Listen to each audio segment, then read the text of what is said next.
नमस्कार दोस्तों, स्वागत है आप सभी का डेसिमल में। आज की वीडियो में हम लोग फैक्ट फॉर टेट सीरीज़ को कंटिन्यू करेंगे। जैसा कि आप लोगों को पता है कि fact for TET series super TET, UP TET, C TET, MP TET, REET, Bihar TET और भी अन्य एग्जाम्स के लिए हेल्पफुल है, जो कि डेसिमल चैनल के द्वारा चलाई जा रही है। तो आप लोग फैक्ट फॉर टेट सीरीज़ को कंटिन्यू रखिए, ठीक है। इसके नोट्स बनाते जाइए और अगर चैनल पर आप लोग पहली बार विजिट कर रहे हैं तो सब्सक्राइब कर लीजिए और बेल आइकन को प्रेस कर लीजिए और साथ ही साथ वीडियो को लाइक भी किया कीजिए और शेयर भी कर सकते हैं आप लोग। तो चलिए शुरू करते हैं आज की video fact for TET series. और ये भी बता दूं कि फैक्ट फॉर टेट सीरीज़ में उन्हीं प्रश्नों को लिया जा रहा है जो एग्ज़ाम के पॉइंट ऑफ व्यू से इम्पॉर्टेंट है, ठीक है। जो सुपर टेट में बिल्कुल एज इट इज़ आपको क्वेश्चन रखे मिलेंगे। तो इन क्वेश्चंस को आप लोग नोट कर लीजिए, इनके नोट्स बना लीजिए, ठीक है। और साथ ही साथ एक इन्फॉर्मेशन ये भी देनी कि फैक्ट फॉर टेट सीरीज़ की प्लेलिस्ट डेसिमल चैनल पर आपको मिल जाएगी। तो पूरी प्लेलिस्ट आप लोग देख डालिए, पूरी प्लेलिस्ट देख डालिए, जो कि सुपर टेट में आपको काफ़ी हेल्पफुल होगी और साथ ही साथ UP TET, C TET, MP TET, REET, Bihar, इन सभी एग्ज़ाम में। तो चलिए शुरू करते हैं आज की video fact for TET series. तो देखिएगा, फैक्ट फॉर टेट सीरीज़ में आज का पहला पॉइंट है। फैक्ट फॉर टेट सीरीज़ में पहला पॉइंट है, खानवा का युद्ध 1527 ईस्वी में राणा सांगा और बाबर के बीच हुआ था, ठीक है। चार ऑप्शन आपको दिए जाएंगे कि खानवा का युद्ध कब हुआ था। आपको ऑप्शन दिया जाएगा 1527, 1528, 1529 और 1530। तो राइट आंसर आपको टिक करना होगा 1527। 1527 ईस्वी में राणा सांगा और बाबर के बीच हुआ था खानवा का युद्ध। और आपको यहाँ पर एक बात ये ध्यान देने वाली है कि खानवा का युद्ध 1527, इसका सन तो याद करना ही करना है, साथ ही साथ किन के बीच में हुआ था ये भी आपको याद करना है। ये काफ़ी ज़्यादा इंपॉर्टेंट है क्योंकि पूछ लिया जाता है कि खानवा का युद्ध किन किन के बीच में हुआ था, तो आपको नाम याद रखना है, राणा सांगा और बाबर के बीच, ठीक है। अगला इंपॉर्टेंट फैक्ट है कि बाबर की मृत्यु कब हुई थी और कहाँ पर हुई थी। दूसरा प्रश्न ये भी बनेगा। देखिए, हर एक फैक्ट में एक से दो क्वेश्चन, एक क्वेश्चन तो है ही, कभी कभी आपको इन फैक्ट्स में एक से दो क्वेश्चन मिल जाएंगे। तो हर फैक्ट को आपको बहुत ही ध्यान से पढ़ना है और ध्यान से देखना है कि एक फैक्ट में हो सकता है एक से दो प्रश्न बन जाएं, तो उन्हें भी नोट करते जाना। तो जैसे ये क्वेश्चन है कि अगला फैक्ट है, बाबर की मृत्यु 1530 में कहाँ पर हुई थी? आगरा में। तो देखिए, दो प्रश्न बन गए। पहला तो ये कि बाबर की मृत्यु कब हुई थी? 1530 में हुई थी। ऑप्शन आपको दिए जाएंगे, 1530, 1531, 1528, 1529। तो राइट आंसर आपको लगाना है 1530, 1530। और स्थान भी आपको याद रखना है, आपको स्थान दे दिया जाएगा, चार ऑप्शन दिए जाएंगे, तो उसमें से राइट आंसर आपको आगरा चूज करना होगा। तो जैसे आप देख रहे हैं, पहले क्वेश्चन से भी आपको, पहले फैक्ट से भी आपको दो क्वेश्चन मिल रहे हैं। एक तो किस खानवा का युद्ध कब हुआ और किन किन के बीच में हुआ, दो प्रश्न बने।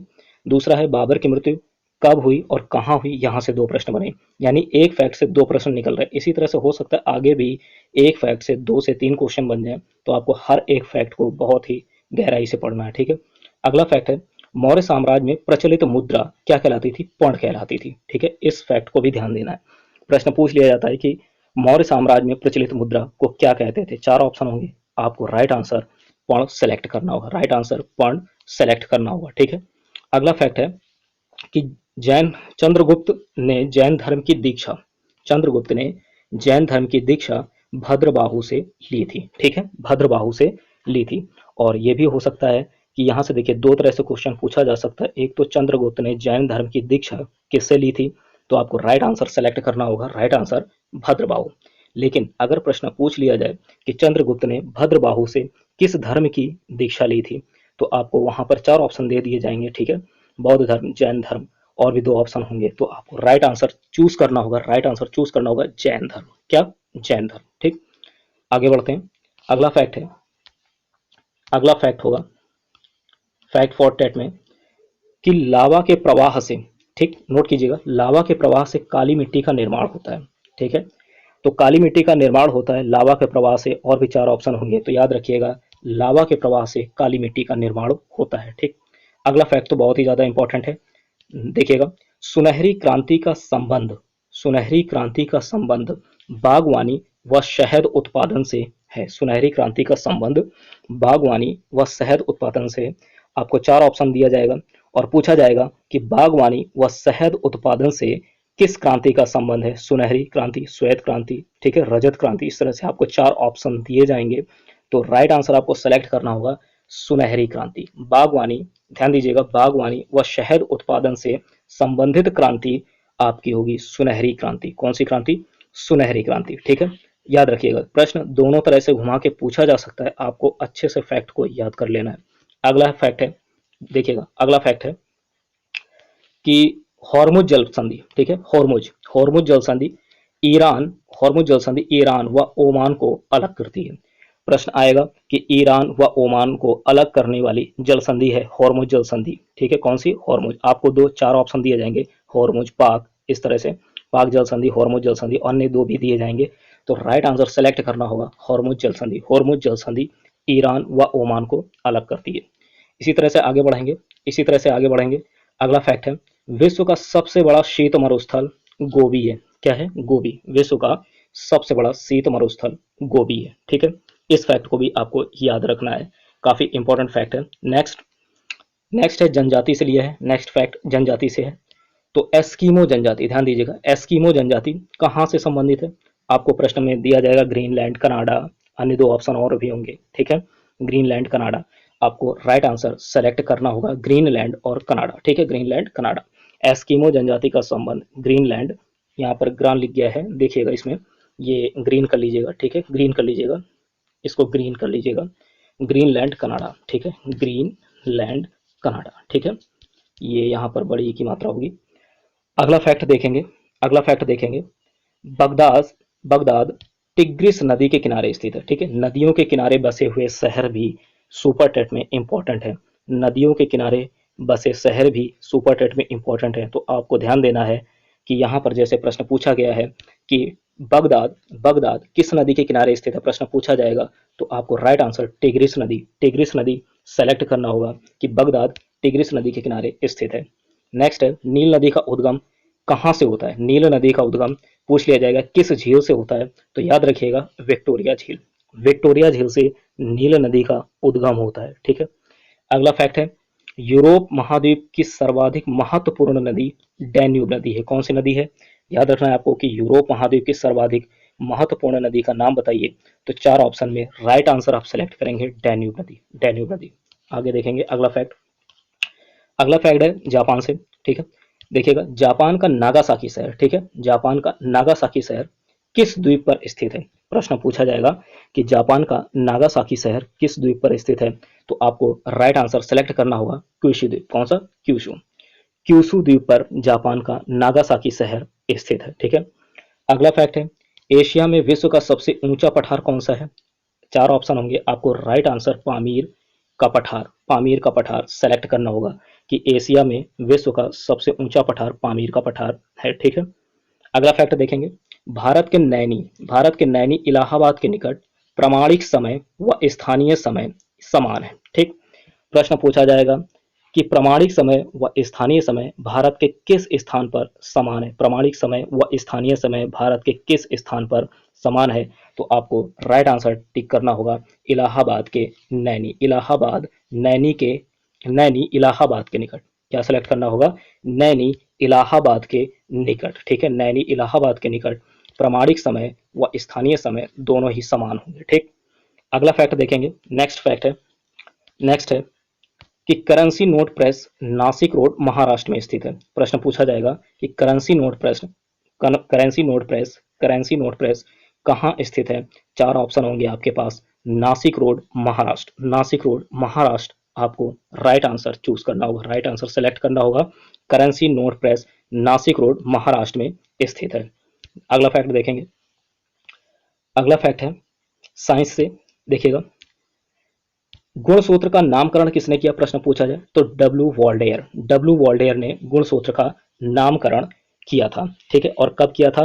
तो 1888 में। ठीक, 1888 में गुणसूत्र का नामकरण डब्ल्यू डब्ल्यू वॉल्डेयर ने किया था, डब्ल्यू वॉल्डेयर ने किया था। ठीक है, और साथ ही साथ गुणसूत्र से पूछ लिया जाता है कि मनुष्य में कितने गुणसूत्र होते हैं, तो आपको याद रखना है, यहाँ पर देखिएगा दो प्रश्न है, मनुष्य में दो 46 गुणसूत्र, मनुष्य में 46 गुणसूत्र तथा मटर में 14 गुणसूत्र पाए जाते हैं। मनुष्य में 46 गुणसूत्र तथा मटर में 14 गुणसूत्र पाए जाते हैं। ठीक है, याद रखना है आपको को गुणसूत्र का नामकरण किसने किया था?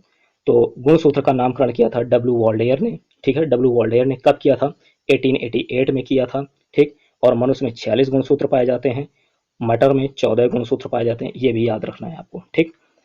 अगला फैक्ट है, जीवाणु विज्ञान का पिता किसे कहते हैं? जीवाणु विज्ञान का पिता, नोट कीजिएगा, जीवाणु विज्ञान का पिता। तो जीवाणु विज्ञान का पिता कहते हैं एंटनी वॉन ल्यूवेनहॉक को। किसको कहते हैं? एंटनी वॉन ल्यूवेनहॉक को कहा जाता है जीवाणु विज्ञान का पिता। वेरी वेरी इंपॉर्टेंट क्वेश्चन है सुपर टेट के लिए, ठीक है। जीवाणु विज्ञान का पिता, वहां पर ऑप्शन ऐसे दिए जाएंगे कि आपको कंफ्यूजन हो जाएगा, ठीक है। इसलिए प्रश्न बहुत ध्यान से, फैक्ट को बहुत ध्यान से आप लोग रख लीजिए, याद कर लीजिए कि जीवाणु विज्ञान का पिता एंटनी वॉन ल्यूवेनहॉक को कहा जाता है, ल्यूवेनहॉक को कहा जाता है। और कब खोज की थी? 1683, 1683 में जीवाणु विज्ञान की खोज की थी, ठीक है। जीवाणु की खोज 1683 में एंटनी वॉन ल्यूवेनहॉक ने की थी। फिर से सुन लीजिएगा फैक्ट कि जीवाणु विज्ञान का पिता किसे कहा जाता है? तो जीवाणु विज्ञान का पिता कहा जाता है एंटनी वॉन ल्यूवेनहॉक को, ठीक। और जीवाणु की खोज पूछी जाए कि कब किया था जीवाणु की खोज, तो याद रखेगा 1683 में, ठीक है, 1683 में। अगला फैक्ट देखेंगे, मनुष्य के आंसू में पूछा जाएगा कौन सा एंजाइम पाया जाता है? मनुष्य के आंसू में कौन सा एंजाइम पाया जाता है? तो आपको याद रखना है लाइसोजाइम नामक एंजाइम मनुष्य के आंसू में पाया जाता है, ठीक है। मनुष्य के आंसू में लाइसोजाइम नामक एंजाइम पाया जाता है, ठीक है।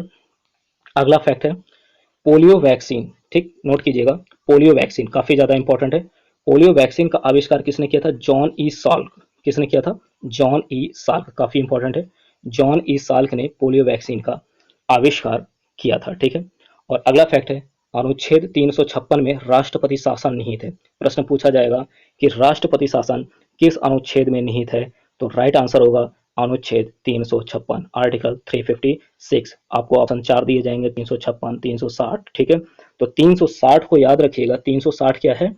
ये वित्तीय आपातकाल से संबंधित है। किससे संबंधित है? याद रखिएगा, वित्तीय आपातकाल से। और जब राष्ट्रपति शासन आपसे पूछें तब आप अनुच्छेद 356 बताएंगे। अनुच्छेद 356 तब बताएंगे जब राष्ट्रपति शासन पूछा जाए, और जब राष्ट्रीय वित्तीय आपातकाल पूछा जाए तो आप 360, अनुच्छेद 360 बताएंगे, ठीक है। तो दोनों फैक्ट को ध्यान से नोट कर लीजिएगा। अगला फैक्ट है अर्थव्यवस्था से है। अगला फैक्ट ध्यान दीजिएगा, भारत की अर्थव्यवस्था याद कर लीजिए मिश्रित अर्थव्यवस्था है। मिश्रित, और मिश्रित का मतलब क्या होता है? मिश्रित का मतलब ये होता है कि सार्वजनिक व निजी क्षेत्र को साथ साथ लेकर चलना। मिश्रित का अर्थ होता है कि सार्वजनिक व निजी क्षेत्र को साथ साथ लेकर चलना, ठीक है। ये है भारत की अर्थव्यवस्था, मतलब मिश्रित अर्थव्यवस्था। यहाँ सार्वजनिक क्षेत्र व निजी क्षेत्र दोनों को साथ लेकर चलते हैं, इसलिए भारत की अर्थव्यवस्था मिश्रित अर्थव्यवस्था कहलाती है। ऑप्शन आपको मिश्रित अर्थव्यवस्था पर टिक करना होगा, राइट आंसर मिश्रित अर्थव्यवस्था आपको सेलेक्ट करना होगा भारत की अर्थव्यवस्था से संबंधित प्रश्न में। अगला देखेंगे कि भारतीय अंतरिक्ष कार्यक्रम के जनक कौन थे? डॉक्टर विक्रम साराभाई। डॉक्टर विक्रम साराभाई भारतीय अंतरिक्ष कार्यक्रम के जनक थे। अगला फैक्ट देखेंगे इसरो का मुख्यालय, ठीक, नोट कीजिएगा, इसरो का मुख्यालय कहाँ पर है? बेंगलुरु, कर्नाटक। बेंगलुरु कर्नाटक में स्थित है। इससे पहले की वीडियो में जो फैक्ट फॉर टेट सीरीज की 8th नंबर वीडियो है, ठीक है, 8th नंबर लेक्चर है, उसमें आप जा करके इसरो के बारे में कुछ फैक्ट देख सकते हैं। वहां पर इसरो के बारे में और भी फैक्ट बताए गए हैं, यहाँ पर मुख्यालय बताया गया है, वहां पर इसरो का कुछ और भी फैक्ट दिया गया है, तो उसे भी आप लोग वॉच कीजिए और नोट्स बना लीजिए, ठीक है। तो ध्यान दीजिएगा, इसरो का मुख्यालय बेंगलुरु कर्नाटक में स्थित है। कहाँ पर है? बेंगलुरु कर्नाटक में स्थित। और साथ ही साथ भारतीय अंतरिक्ष कार्यक्रम के जनक भी याद कर लीजिए, डॉक्टर विक्रम साराभाई, डॉक्टर विक्रम साराभाई, ठीक है। तो ये थे आज के इंपॉर्टेंट फैक्ट फॉर टेट के क्वेश्चन, और इन क्वेश्चंस को आप लोग अच्छे से नोट कर लीजिए, ठीक है। तो मिलते हैं नेक्स्ट वीडियो में, तब तक के लिए जय हिंद, जय भारत।